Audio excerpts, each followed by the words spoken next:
Aujourd'hui, je vais cartographier 3 espèces. La calune, qu'on peut voir ici, le genêt à balai, ici, et la fougère aigle, qu'on peut voir là-bas vers la forêt.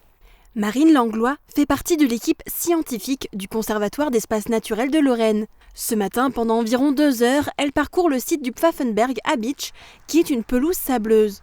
Elle y analyse la faune dans le but de déterminer des actions et des travaux à mettre en œuvre pour assurer la préservation des habitats naturels. La dynamique naturelle de la pelouse, ça va être progressivement de se refermer. On voit là, il y a de la forêt tout autour. Ça va être de se refermer et de reformer une forêt. Sauf que ces espaces de pelouse, ils sont protégés à l'échelle européenne parce qu'ils sont en régression, comme on peut voir là, c'est déjà pas très grand. Et donc on essaie de garder des espaces comme ça de pelouse pour les espèces qui y sont inféodées. Mais on voit que la végétation, elle est beaucoup plus haute là-bas. Et donc là, en fait, ça commence à se transformer en ce qu'on appelle une prairie, plus une pelouse. Sauf que le problème, c'est que les espèces des pelouses, elles n'aiment pas ces conditions-là. C'est des espèces généralement qui aiment bien les conditions un peu sèches. Une espèce retient particulièrement l'attention du conservatoire ici, le botryche à feuilles de matricaire, une petite fougère.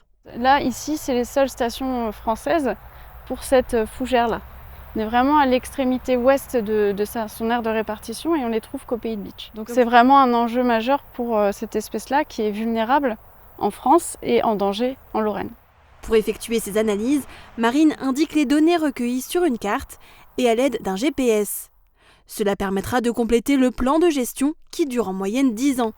Sur ce site, le dernier plan remonte à il y a 5 ans. Et l'objectif après, ça va être d'analyser ces données. Donc comment on fait? On va comparer en fait tout simplement avec les données antérieures, voir si la zone de calune par exemple a tendance à s'étendre ou elle a tendance à régresser, dans l'objectif de voir si nos mesures de gestion elles sont efficaces ou pas. Comme Marine, une vingtaine de chargés de mission parcourent les plus de 400 sites protégés en Lorraine, dont 156 en Moselle. Plus de 51 espèces végétales menacées de disparition et protégées sont étudiées.